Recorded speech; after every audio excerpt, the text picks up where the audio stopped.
just start clapping right now. This first comic I'm about to bring up, he's very funny. Please put your hands together for Ryan Fay.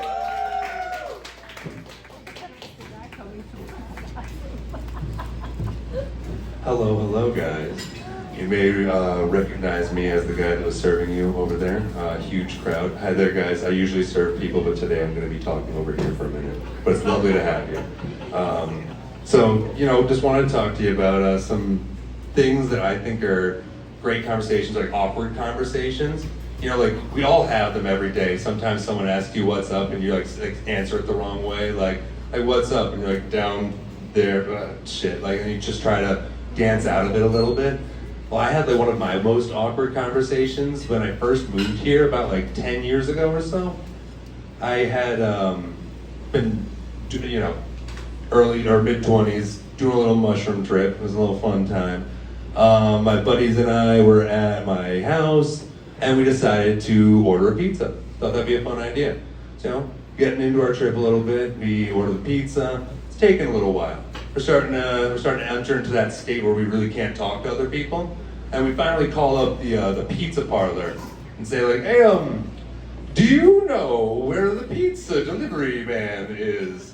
And the guy said, "Where are you again?" And we told him our address, and he said, and he hung up. And we were like, did that happen? It's fine. And then like we started getting more and more into this other state of mind.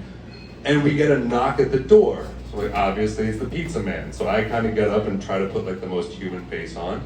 And I just open it up, and there's two police officers standing there. And I'm like, hello. And they start saying to me, did you order a pizza tonight? And I'm like, how did you know that? Is it illegal to order pepperoni in this side of Brooklyn? And then he's like, no, the pizza man who was coming out to deliver got mugged right in front of your house. And I'm like, okay, sorry, let me tell the house to stop breathing so loud right now. Like, are we on the ceiling or the floor? Okay, let me get back to your answer. Did we mug the man? And I'm just like answering like not his questions and starting to bring but why would the ceiling be up there anyway? He's like, but did you? So my other friend had to like come over and like, oh, we don't associate with it, and then just close the door. We've all had to do those sort of things. That was one of my weirdest ones that I ever had to deal with. But sometimes for me, like I have like a nice guy face. So like I have one of those, like I try to be mean, like I'm on the subway, try to like, no one bother me. Like whenever I'm doing like my best mean guy face, people always walk up to me and say, I'm so sorry, but you look so approachable. Can you tell me which way it is to get to Manhattan? And I'm like, I'm doing my fucking mean guy face right now. Like how could this be happening? But it's definitely gotten me in a lot of trouble in terms of, I got mugged once, so we'll get into that a little bit later. But speaking of getting mugged, this city doesn't have a lot of great superheroes anymore. I think that we're pricing Spider-Man out of New York City, and it's a big problem. Like, I think that pretty soon Spider-Man's gonna be like Hoboken Spider-Man or something, and we're gonna be like, oh no, the big octopus man has come.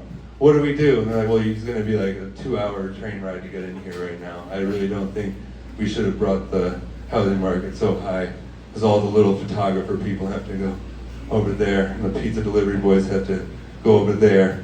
But, the only superheroes that can actually survive out here are like asshole superheroes, like Batman. I fucking hate Batman. Batman's the goddamn worst. Batman's got like billions of dollars, and instead of inciting social change or like helping out with the neighborhood or like maybe like a community center or like, I don't know, anything, he just gets like multi-million-dollar armor and beats the shit out of like very impoverished people that have been stuck with one option, which is like, I have to rob this store because my kid needs the medicine he needs. And Batman goes, I'm gonna kick the shit out of that guy.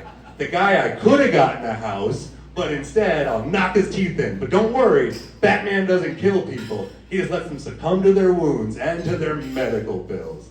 And I think like Superman's extremely lazy writing. Like that's just like me when I was 5, coming up with like the greatest sort of list of things that I'd want. Like he can fly, and nothing can hurt him. He's really strong and really fast, and you can see through that.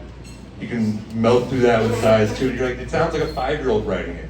Down to like, if you do like, I'm a huge nerd, so you do some research into it. Like they actually had to write kryptonite in so the guy doing the radio show for Superman could have a fucking day off. Like it's such bad writing that they couldn't like hurt him or anything. They're like, okay, we have to invent like a rock or some bullshit. But like, you know, I think like going back to Batman and everything, like he's got his fucking cargo belt. Sorry, he's got his utility belt, which we all know is just cargo shorts for goddamn belt enthusiasts. We all know it. That guy's like the coolest thing he's got is 5 fucking pockets. Like I've got 4 pockets. I just need a 5th one and I'll be Batman. Like it's insane. Actually, no wait. I've got 2 breast pockets. We got 6 pockets right now. I got 1 more pocket than Batman. Like I hate that man. Oh, he's the worst. Sorry, I could go on about this for a while, but you know, going back to me getting mugged though. This happened about 12 years ago. I was living in New Hampshire, and end of the night, 3 o'clock in the morning, and this guy comes running up to me. And again, this never happened in New York City. It's only happened in little East Bumfuck, New Hampshire, where like people get in the little stupid bar brawls and stuff. So it's 3 o'clock in the morning, finishing up my shift at Domino's, doing my last pizza delivery of the night, and this gentleman runs up to me and says, "Do you have a cigarette?" And I'm like, "Oh no, so sorry, man, I don't have a cigarette." And I hear somebody else run up from behind me, and I turn around, and this guy's like 6'8" or something, and then he just kind of like looks at me. That you don't have a cigarette? And I'm like, again, I'm still not cluing into that I'm in danger. And I was like, "No, I really don't, but if you guys want to follow me to my car, like we can go get a cigarette from over there." So, you know, we're good. The guys kind of follow me until the big guy like picks me up by the neck, and I still don't realize that I'm in danger. I literally say like, "All right, guys, cut it out." Like thinking that it's like we're gonna like, that was funny, and then like move on. And so the big guy's doing it, and I'm like kind of laughing, like, "Let's go, guys." Like then the smaller guy, who's small, but he's not small. Like he's like big arms. He just starts cracking me in the face, like to knock me out. And for me, I'm always helpful with everything, and like I know that this isn't gonna do anything. He's gonna hit me here. So I'm like doing this psychopath thing of like, "Hey, you gotta aim down. You gotta aim down. Like, please, just get me down over here, buddy." Like, oh, and finally he hits me in the right spot, knocks me out. I fall down. Like they take my wallet. But I'm a pizza delivery boy, so like, if you look in a mug of pizza delivery boy, they put all their money in their front pocket, not in their back pocket. So like, just take that, not all their fucking IDs. You know what I mean? Just leave them alone. But guess if you are gonna mug somebody, take that. But so they didn't take my money; they just took all my IDs. I wake up and there's these 2 drunk kids like standing over me, and it's like, "What's going on with you, man?" I'm like, did you guys call the cops? Like, no. Wanted to see if you were dead. I was like, "What do you mean? You should. Is anybody gonna call the cops?" And one of them like looks at his other buddy like, "Are you gonna call the cops?" Like, somebody call the police. So I get the police got there, but I called the police, then I called Domino's, and then 3 Domino's delivery guys showed up like 10 minutes before the police would ever show up. They're all like have baseball bats and like hammers, and like where did he go? Like, I don't know. And then up the street, and they took off. No one ever found him. Got away. They took somebody else like an hour later on the same street. But my best friend, like the next day, we're talking. He's like, "Man, you had a near-death experience, you know? Like what are you gonna do about this?" I was like, what are you gonna do?" I was like, "Yeah, I could do anything in the world right now." He's like, "Let's think of something. Like anything in the world." I was like, "You know what? I want to get a leopard gecko." He's like, "You fucking suck, man. Like, let's go get you a leopard gecko."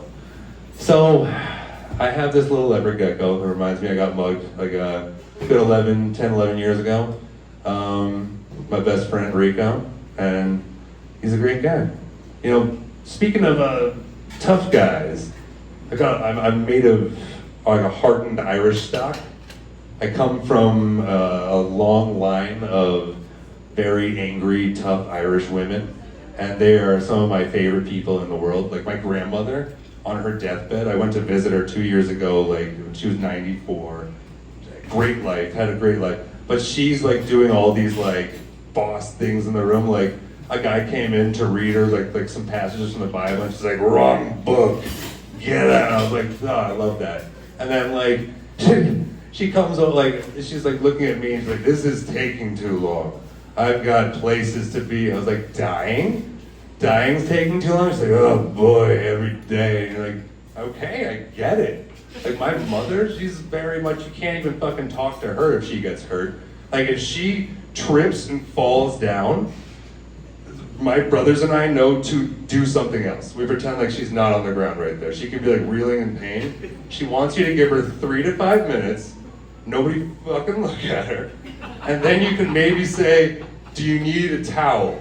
Or like, do you want a Tylenol? And like, she'll get hurt in public, in front of people that don't know they shouldn't do that. Like she fell down in the middle of a crosswalk in Boston one time, and like, just ate shit, but like it took her a half a minute to fall down, like went down, and then like her knees went down, and she's like, oh no, and then tried to catch herself on nothing, and then like went down, so she's like right here, and kind of floated for a second until she fully went into the ground.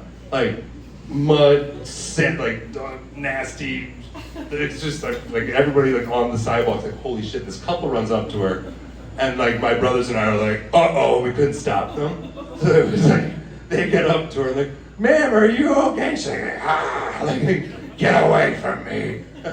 Like, yeah, let her stay there, man. That's my mom. Like, she likes that shit. But anyway, you know, you guys have been great. It's been lovely having you, and I hope you'll enjoy the rest of the comedy show.